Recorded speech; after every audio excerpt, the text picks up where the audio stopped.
Mes parents m'ont annoncé avoir donné mon fonds d'études aux enfants de ma sœur, estimant que je n'irais nulle part. Je n'ai rien dit. Mais mon grand-père s'est levé, l'argent était uniquement à mon nom. Silence de plomb. Noël a toujours été une fête étrange pour moi. Pas mauvaise, pas géniale, juste étrange. Je suppose que quand on grandit dans une famille qui traite l'amour comme un repas rationné, on s'habitue à forcer des sourires devant la dinde et à faire semblant que tout va bien. Mais cette année, c'était différent. Cette année, quelque chose s'est brisé en moi. Je m'appelle Théo. J'ai 19 ans maintenant, première année d'université, ou du moins, c'est ce que j'étais censé faire. J'y viendrai. J'ai toujours été le gamin discret de la famille. Pas timide, juste observateur. Ma sœur aînée, Chloé, était l'enfant d'or. Élève modèle, capitaine des Pom-Pom Girls, elle a fait un semestre d'université avant d'abandonner pour se consacrer à la maternité avec un gars qui travaillait de nuit dans un magasin de cigarettes électroniques. Mes parents appelaient ça un choix noble. J'appelais ça Chloé étant Chloé. Elle a maintenant 3 enfants, vit à 10 minutes de mes parents, et est d'une manière ou d'une autre toujours traitée comme si elle était en train de trouver un remède au cancer, tandis que je suis censé être reconnaissant pour les restes d'attention. En grandissant, tout tournait autour d'elle. Chaque vacances en famille était organisée selon les désirs de Chloé. Chaque fête, l'emploi du temps de Chloé, chaque dispute, on me disait de me taire parce qu'elle avait plus à gérer. Et chaque fois que j'essayais de parler, ma mère penchait la tête et disait « Ne sois pas difficile, Théo. Ta sœur a plus besoin de nous en ce moment. » Mais j'ai supporté.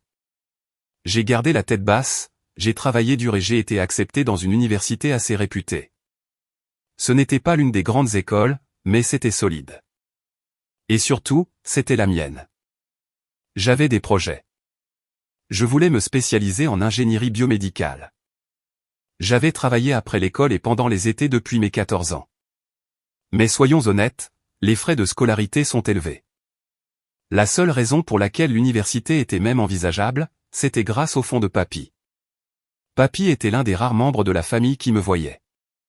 Pas seulement me regardait, mais me voyait. Le père de ma mère, un mécanicien à la retraite avec des mains comme du papier de verre et une voix qui pouvait faire taire une pièce sans crier. Il ne parlait pas beaucoup, mais quand il le faisait, on l'écoutait. Il me faisait asseoir dans le garage et m'apprenait à réparer des choses, pas seulement des moteurs ou des outils. Il m'apprenait à penser. Et quand j'avais 16 ans, il m'a mis à l'écart pendant un barbecue, m'a tendu un soda tiède et m'a dit « J'ai créé un fonds pour toi. J'y mets de l'argent depuis ta naissance. Ne le dis pas encore à tes parents. Sache juste que c'est là quand tu en auras besoin. » Je me souviens avoir tenu cette canette comme si c'était de l'or. Alors, quand j'ai été accepté à l'université, j'ai parlé du fonds à mes parents. Ils n'ont pas dit grand-chose. Ma mère a hoché la tête et a dit « C'est gentil de la part de ton grand-père. » Mon père a émis un grognement évasif. J'ai pensé que c'était la fin de l'histoire. Une semaine plus tard, Papy m'a appelé et m'a dit que le fonds avait été transféré sur un compte de garde conjoint avec les noms de mes parents aussi. Juste une formalité légale, a-t-il marmonné. Ils n'y toucheront pas. Spoiler, ils l'ont fait, mais je ne le savais pas encore. L'été est arrivé et reparti, et j'ai continué à recevoir des mises à jour retardées sur les documents financiers. Ma mère a dit qu'elle s'occupait des démarches pour les aides étudiantes et mon père m'a dit d'être patient. Je leur ai fait confiance. Pourquoi pas? C'était mon avenir. Il n'allait pas mentir à ce sujet. La semaine d'orientation est arrivée et je n'avais toujours pas payé les frais de scolarité. J'ai continué à appeler le bureau d'inscription, à envoyer des emails, à rafraîchir les portails, rien. Finalement, l'université m'a envoyé une notification. J'avais été retiré en raison du non-paiement. J'ai fixé l'écran pendant ce qui m'a semblé être des heures. Puis je suis descendu avec mon ordinateur portable et l'ai montré à ma mère. Elle n'a même pas scié. « Oh, chérie », a-t-elle dit, en mettant du yaourt dans un bol. Oui, à ce propos. Nous devions en parler. J'ai senti le sang quitter mon visage. Qu'est-ce que tu veux dire? Elle a posé le bol et m'a regardé comme si c'était moi qui étais déraisonnable. Les enfants de ta sœur avaient besoin d'aide, Théo. Elle élève 3 enfants et ils ont eu des difficultés. L'aîné a besoin de thérapie et les jumeaux vont à la crèche. Nous avons utilisé l'argent pour ça. Je n'ai rien dit. Puis mon père a ajouté depuis le salon, sans même quitter la télévision des yeux, ce n'est pas comme si tu allais quelque part, gamin. Sois réaliste.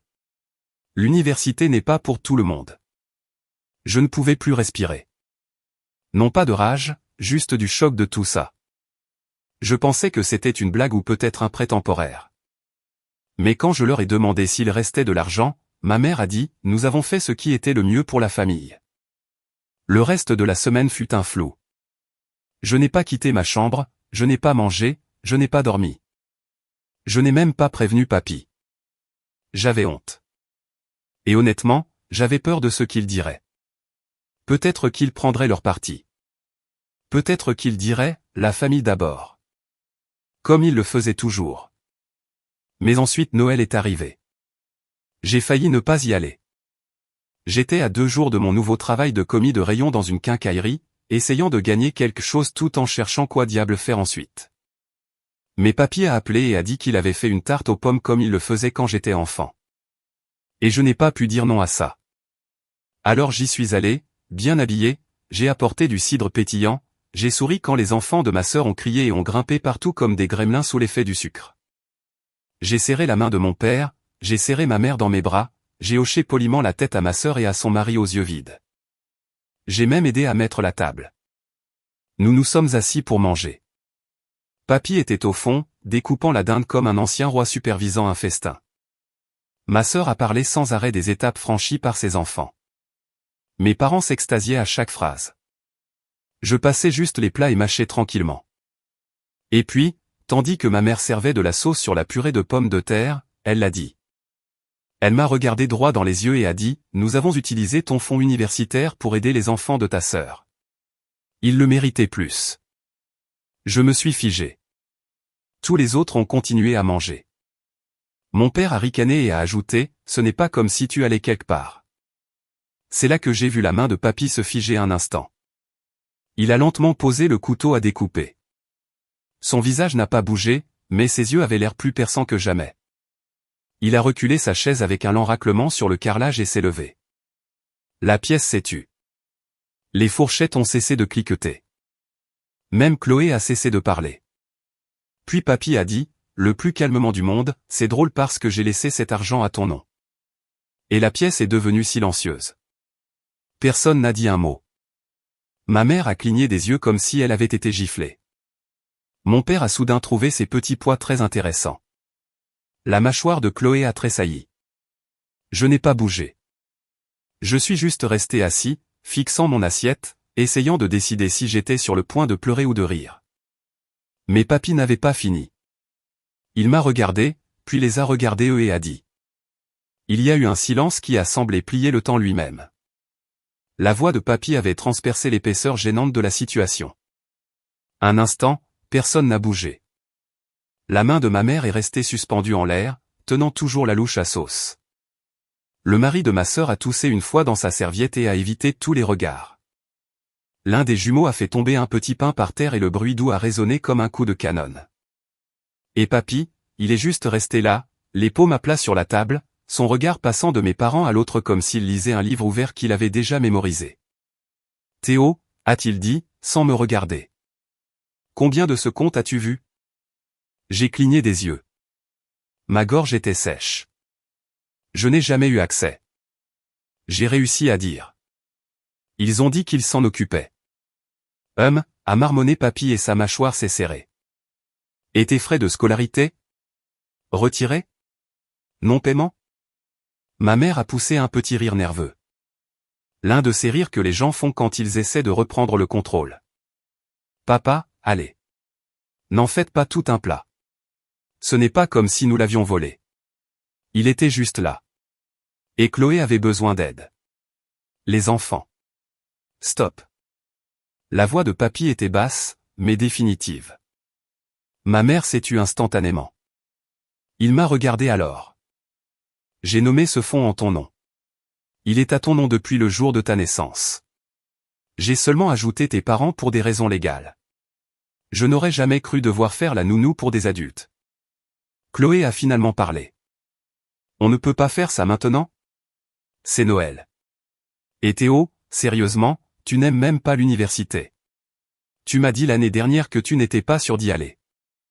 Ce n'est pas ce que j'ai dit, ai-je répondu calmement. J'ai dit que je n'étais pas sûr de l'endroit où je voulais aller, mais que j'y allais. Mon père s'est penché en arrière dans sa chaise avec un soupir comme si tout cela était en dessous de lui. Écoute, c'est fait. L'argent est parti. Tu crois que cette famille ne fait pas de sacrifices pour toi aussi, gamin? Ta sœur avait besoin d'aide. Que étions-nous censés faire? Laisser les enfants souffrir pendant que tu joues aux scientifiques? Et c'était ça. C'est toujours à ça que ça revenait. Les enfants de Chloé étaient tangibles, bruyants, présents, exigeants. Mes rêves étaient invisibles, faciles à ignorer, faciles à minimiser. Papy s'est rassis lentement, son assiette intacte. Il n'a pas dit un autre mot cette nuit-là, et moi non plus. Les semaines après Noël ont été parmi les plus solitaires de ma vie. Le silence ne venait pas seulement de moi. Il venait aussi de Papy. Je ne savais pas ce qui se passait en coulisses, mais quelque chose avait changé. Quand je l'ai appelé quelques jours plus tard, il a répondu par de courtes phrases. Je travaille sur quelque chose, a-t-il dit, sois patient. Pendant ce temps, les choses à la maison sont devenues plus froides. J'ai essayé de ne pas chercher les disputes, mais chaque interaction avec mes parents ressemblait à un champ de mines. Ils agissaient comme si j'étais le problème, comme si je les punissais d'être de bonnes personnes. Tu boudes, a claqué ma mère un après-midi quand je n'ai pas répondu à ses questions sur les plans du dîner. Je réfléchis, ai-je dit, tu es ingrat. Je n'ai pas répondu. Je ne pouvais pas, car si j'ouvrais la bouche, je ne savais pas ce qui allait en sortir. Et ma sœur Chloé agissait comme si rien ne s'était passé. Elle m'a envoyé quelques SMS avec des TikTok et des mèmes comme si nous étions les meilleurs amis du monde. À un moment donné, elle m'a demandé si je pouvais l'aider à monter les cadeaux de Noël de ses enfants. Je n'ai même pas répondu. Puis papy m'a appelé la semaine avant le Noël suivant et m'a demandé de passer. Seul. Son endroit était plus calme que je ne m'en souvenais, plus calme que d'habitude. Les murs étaient tapissés de vieilles photos, de boîtes à outils poussiéreuses et de calendriers fanés. Il m'a versé une tasse de café et m'a fait asseoir à la table de la cuisine comme nous le faisions quand j'avais 10 ans et que j'apprenais à réparer un pneu de vélo. Puis il m'a tendu un dossier. Lis ça.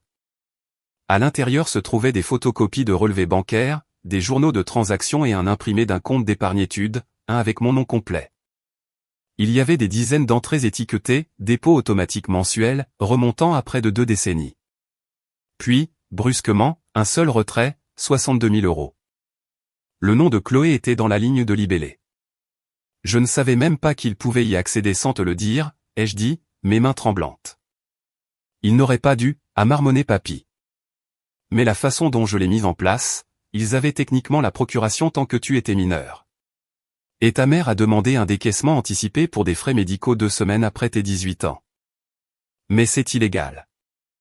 C'est une zone grise, a-t-il dit, en tapotant le dossier. J'ai parlé à des gens. Mais plus que ça, ce qui me frappe, c'est le mensonge. Ils ne m'ont même pas dit. Ta mère a forgé une lettre. Elle a dit que tu l'avais approuvée. J'avais l'impression que j'allais vomir. Ils font toujours ça, ai-je dit. Ils disent toujours que c'est pour le bien de la famille, mais c'est vraiment juste pour Chloé. Je ne compte pas pour eux. Pas à moins que je sois utile. Papy m'a regardé fixement. Tu comptes pour moi. Tu as toujours compté. J'ai hoché la tête, mais je ne le croyais pas. Pas encore. Pas entièrement. Puis il a fait glisser une clé sur la table. Qu'est-ce que c'est? Le garage. Le tiroir du bas de la boîte à outils rouge. Ouvre l'enveloppe. Cette nuit-là, j'ai trouvé l'enveloppe. À l'intérieur se trouvait une note manuscrite qui disait « Si tu as besoin de disparaître un moment, utilise ça. » Plié. À l'intérieur se trouvait un chèque de 5 000 €. Encaissable, sans condition. Et en dessous, une courte liste d'offres d'emploi, de stages d'ingénierie, d'apprentissage à distance, même un contact pour une start-up à Lyon. Je suis resté assis là pendant des heures, lisant cette note encore et encore. Mais le fait était que je ne voulais pas disparaître. Je voulais me battre. Le Noël suivant fut la tempête suivante. Je savais que ce le serait, et peut-être aurais-je dû rester à la maison ou ignorer tout le monde comme je l'avais initialement prévu, mais quelque chose en moi avait besoin de le voir. Besoin d'en être témoin une dernière fois avant de passer à l'action. Chloé est arrivée dans un tout nouveau SUV, dont j'ai appris plus tard qu'il avait été co-signé par mon père. Ses enfants portaient des tenues de marque assorties. Ils couraient en criant, déchirant les cadeaux pendant que ma mère applaudissait et les filmait comme si c'était un grand défilé. J'ai eu un cadeau, une paire de chaussettes. Pratique, a gazouillé ma mère. Tu as dit que tu travaillais maintenant, a ajouté mon père. Tu en auras besoin. J'ai regardé l'arbre débordant de boîtes étiquetées, Chloé. Des enfants de Chloé à la meilleure maman du monde. Et puis j'ai regardé mes chaussettes. J'ai senti quelque chose en moi se briser, mais je n'ai pas crié, je n'ai rien jeté. Je me suis juste excusé, suis allé à la cuisine et j'ai appelé papy. Il a répondu au deuxième appel. Tu es prêt, a-t-il demandé. Oui, ai-je dit. Faisons-le. La semaine après Noël, je suis resté silencieux. Je suis allé travailler. J'ai hoché la tête quand mes parents m'ont dit de nettoyer le garage. J'ai même accepté de garder les jumeaux de Chloé un après-midi pendant qu'elle faisait une pause santé mentale. Mais en dessous de ça, je planifiais. Je rencontrais l'avocat de papy. Je recueillais des captures d'écran, des documents et des relevés bancaires. Et plus que tout, je me préparais à la guerre. Je n'allais pas crier ou supplier. Je n'allais pas faire d'appels émotionnels qui tomberaient dans l'oreille d'un sourd. J'allais les déjouer. Et bientôt, ils réaliseraient exactement ce que j'étais devenu. Pas le fils silencieux et reconnaissant qu'il pouvait faire culpabiliser. Pas la pièce de rechange de la famille, mais quelque chose d'autre entièrement. Et le premier coup serait porté le soir du Nouvel An. Il y avait quelque chose de poétique à toucher le fond le soir du Nouvel An. On pourrait penser que commencer une nouvelle année donnerait l'impression d'une table rase, mais pour moi, c'était le dernier clou dans un cercueil dont je n'avais même pas réalisé que j'y étais couché. J'avais 19 ans, je vivais dans ma chambre d'enfant, entouré de vieilles affiches de groupes que je n'écoutais plus, travaillant à temps partiel dans une quincaillerie tout en faisant semblant de ne pas entendre mes parents chuchoter que je gâchais mon potentiel. Les enfants de Chloé venaient d'avoir un tout nouveau trampoline dans le jardin. J'ai eu une carte cadeau Starbucks expirée. Le pire, c'est que j'ai commencé à les croire. J'ai commencé à me demander s'ils n'avaient pas raison. Peut-être étais-je trop mou. Peut-être que je ne m'étais pas assez battu pour l'université. Peut-être que Chloé méritait plus l'argent. Elle avait des enfants. Elle avait des responsabilités. J'étais juste un gars avec un sac à dos rempli de cahiers et un cœur plein de rêves stupides. Les doutes me frappaient le plus fort la nuit. Je restais allongé dans mon lit à regarder le plafond, essayant de ne pas pleurer, essayant de respirer sous le poids assis sur ma poitrine comme une pierre. Mes amis étaient partis dans des villes universitaires, des fêtes de dortoir, des groupes d'études, des futurs, et moi. Je passais 8 heures à réapprovisionner des ampoules et à faire semblant de ne pas entendre mes collègues m'appeler le gamin silencieux avec une famille en pagaille.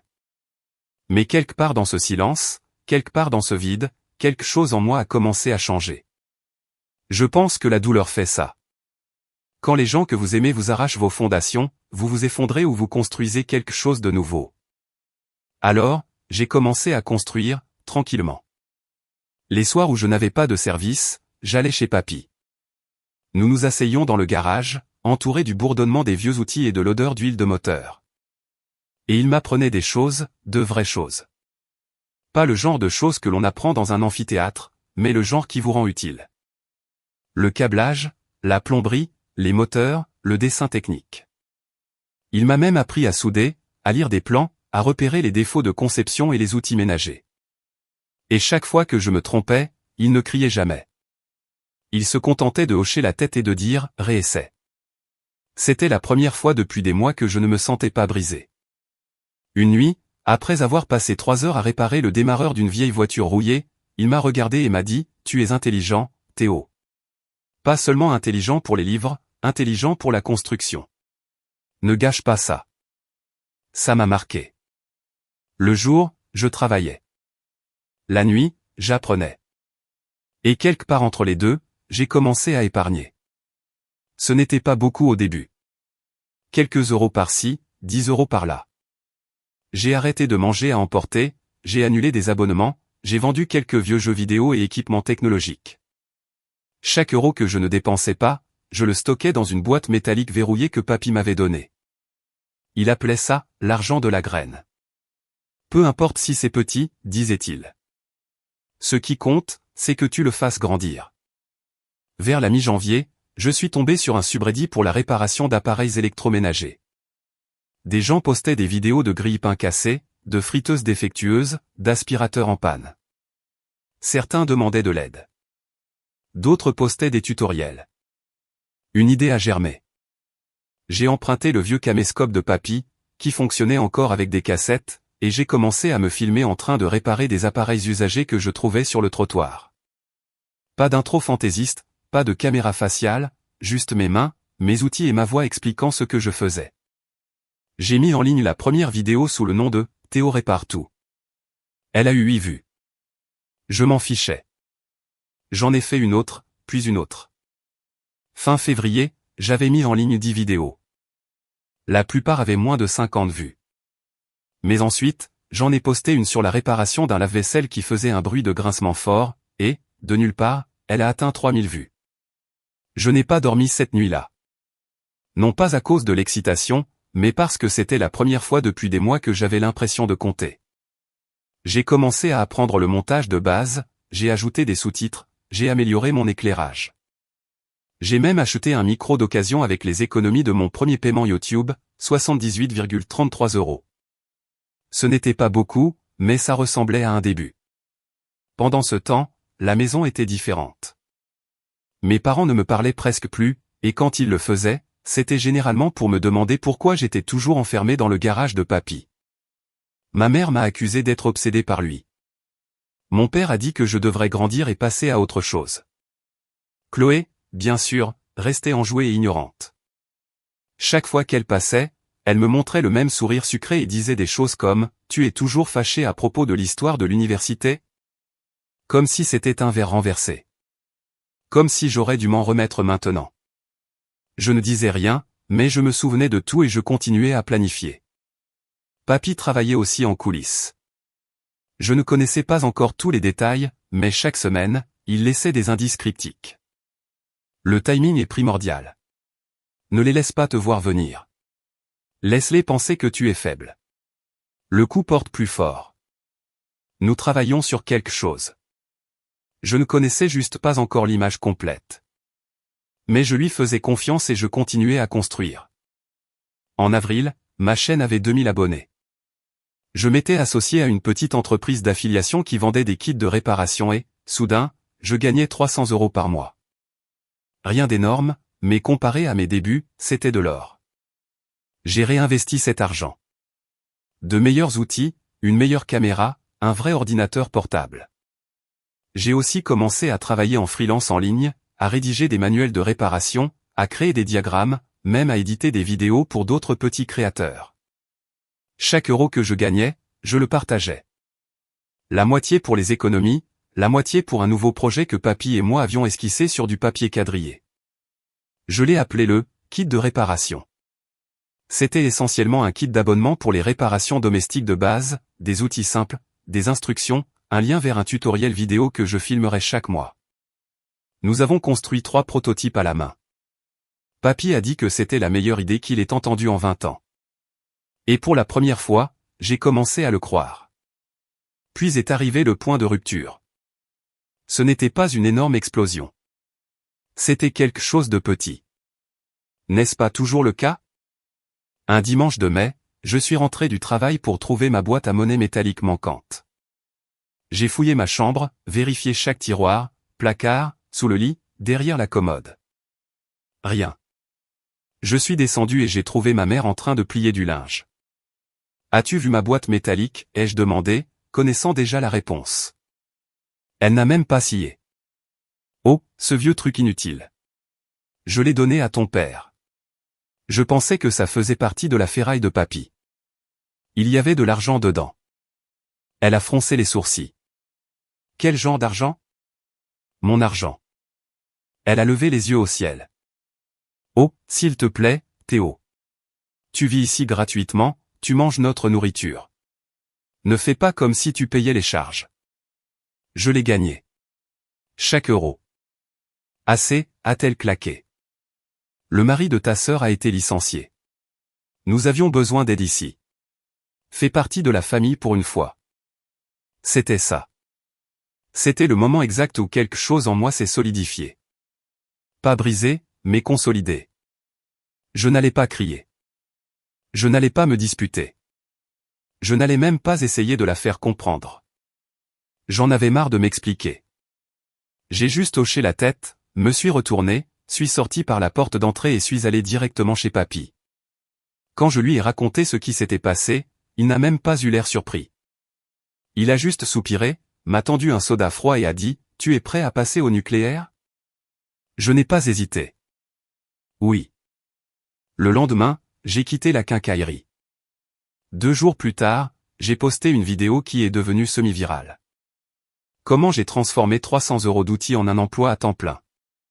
En juin, j'avais atteint 10 000 abonnés. Le kit de réparation était prêt pour un lancement en douceur. Et papy, il m'a enfin dévoilé son plan complet. C'était audacieux. C'était risqué, mais c'était le nôtre. Et si ça marchait, ce serait le début de la fin pour tous ceux qui m'avaient radié parce qu'ils pensaient m'avoir enterré. Mais je n'étais pas enterré.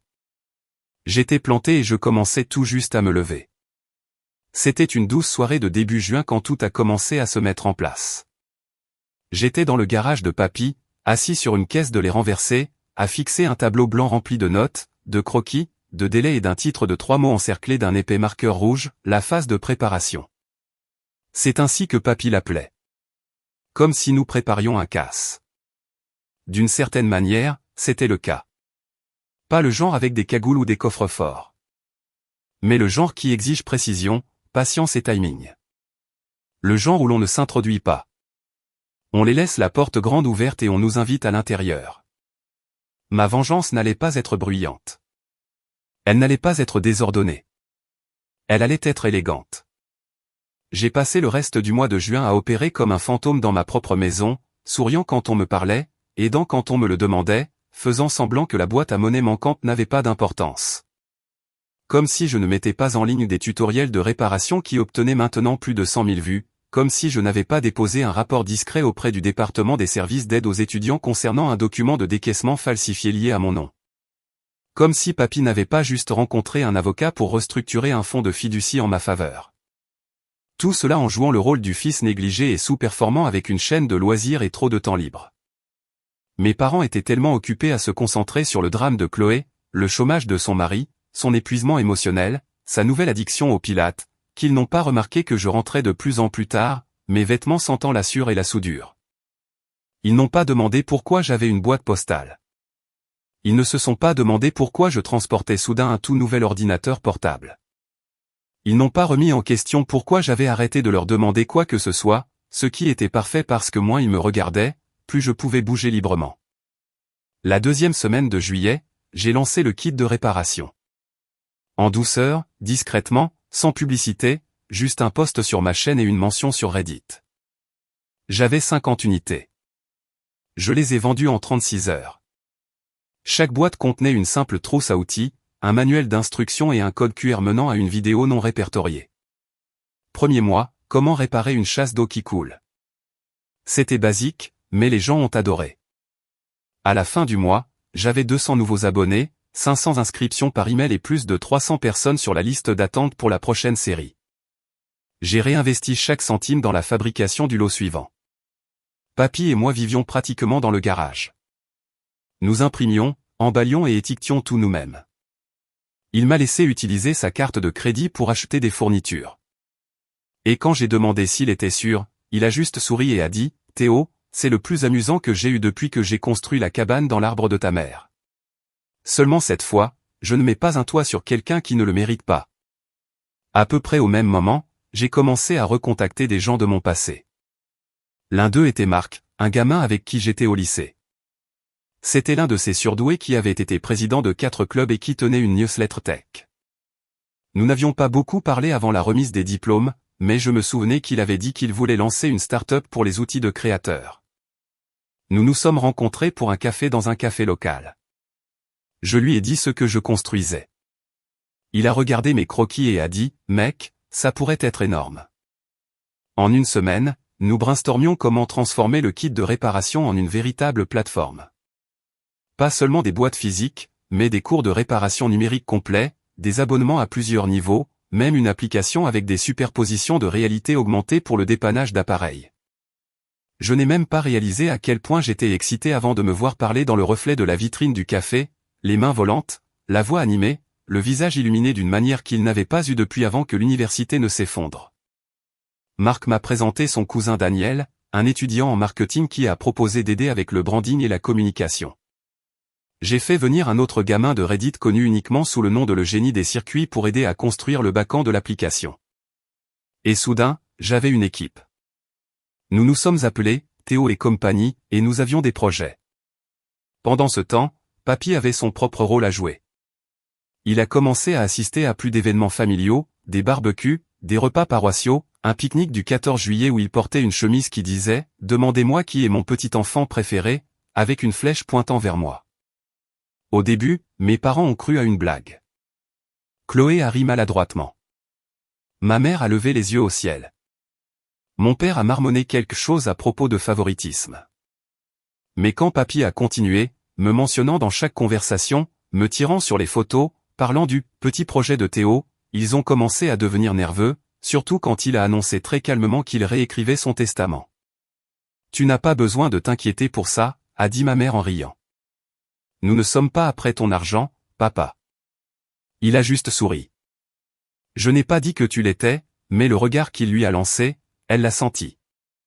À peu près au même moment, j'ai reçu un appel du service des affaires étudiantes. Ils avaient reçu ma demande concernant l'utilisation non autorisée de fonds liés à mon éducation.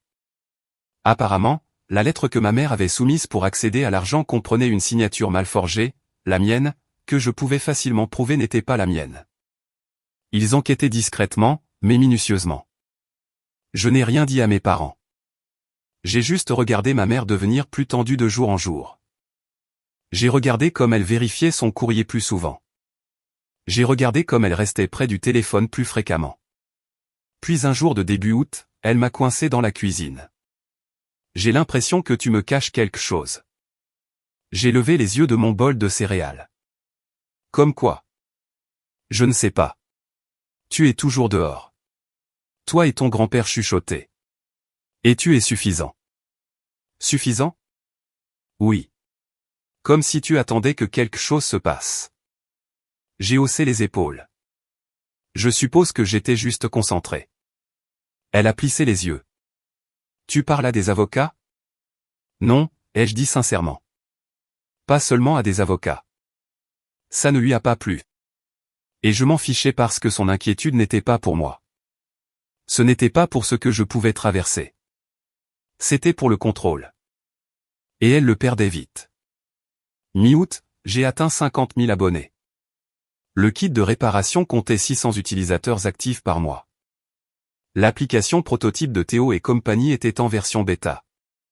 Et puis, comme une horloge, c'est arrivé. Chloé a demandé plus d'argent.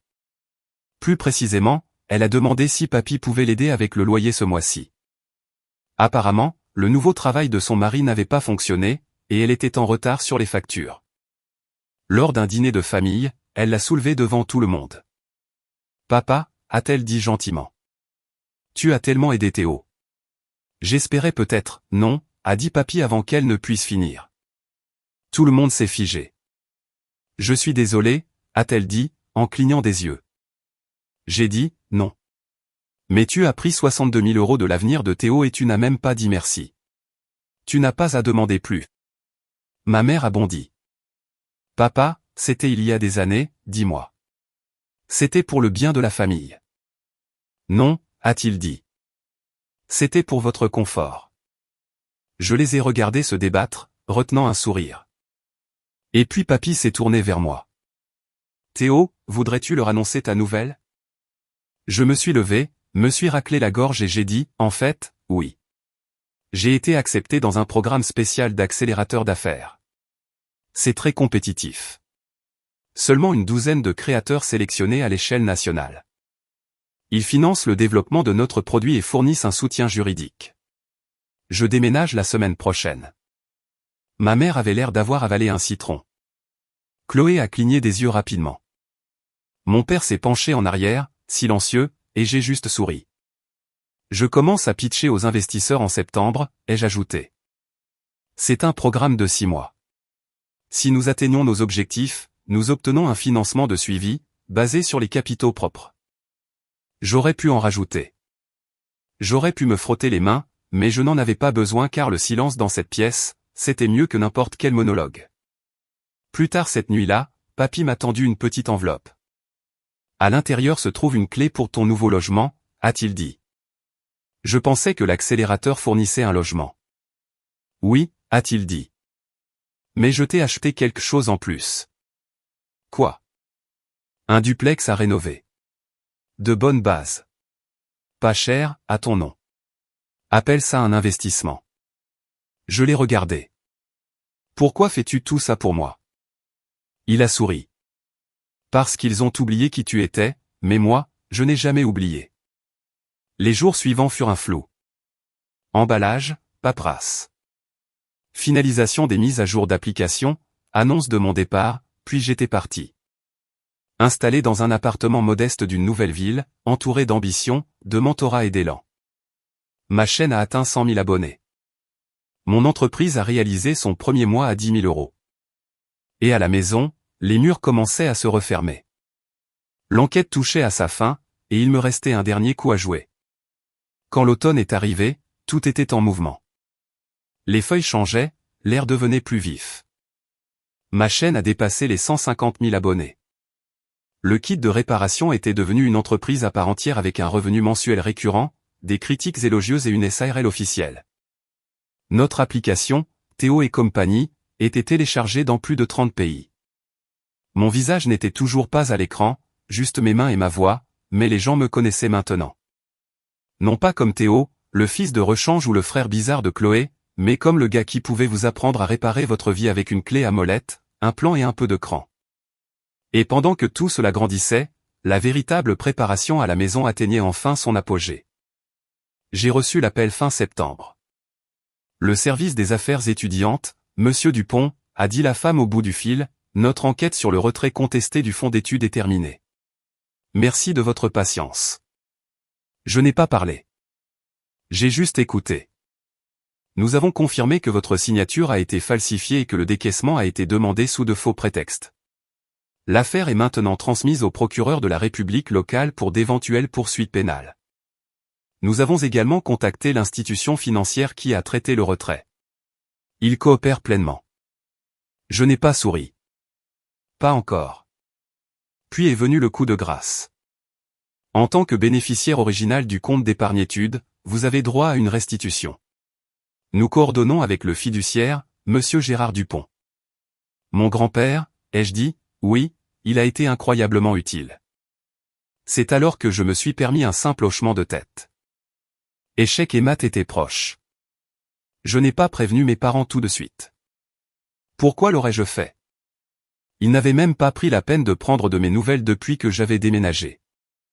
Pas un seul SMS, pas un seul appel, pas même un commentaire tiède du genre « J'espère que tu vas bien » sous un faux compte sur l'une de mes vidéos. Mais Chloé, elle a finalement pris contact. J'ai reçu un DM sur Instagram en octobre.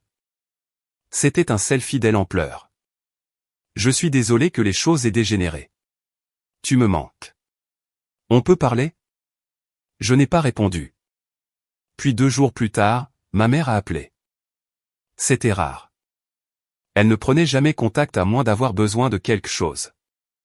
J'ai laissé la messagerie vocale.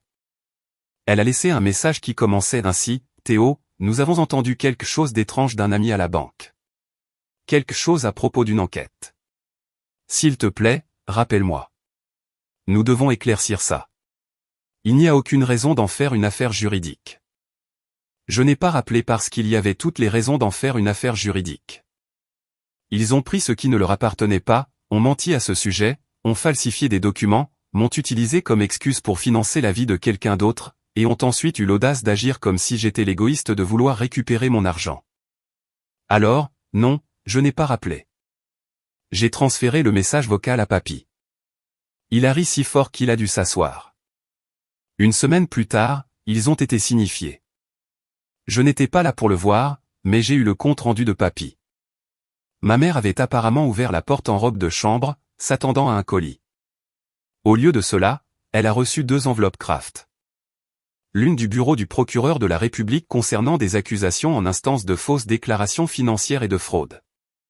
L'autre, une poursuite civile intentée par moi pour dommages et intérêts, manquement à l'obligation fiduciaire et restitution des fonds prélevés sur mon compte d'études.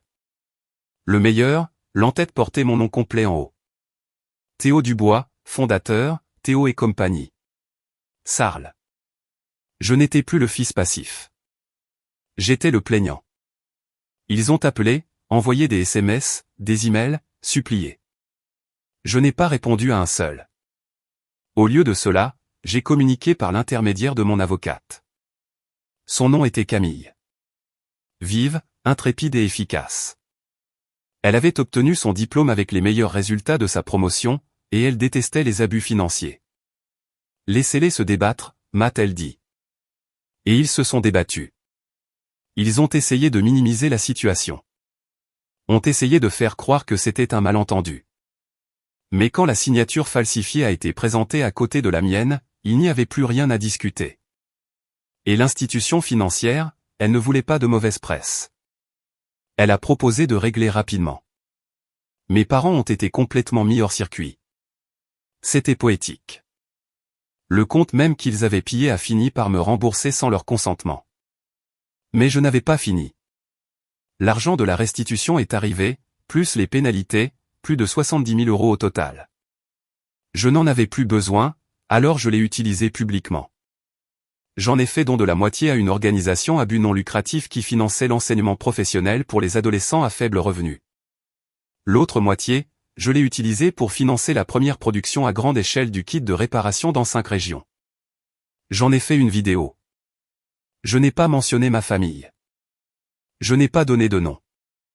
Mais j'ai terminé la vidéo par une phrase qui a eu plus d'impact que n'importe quelle accusation, parfois, les gens qui devraient le plus croire en vous ne le font pas.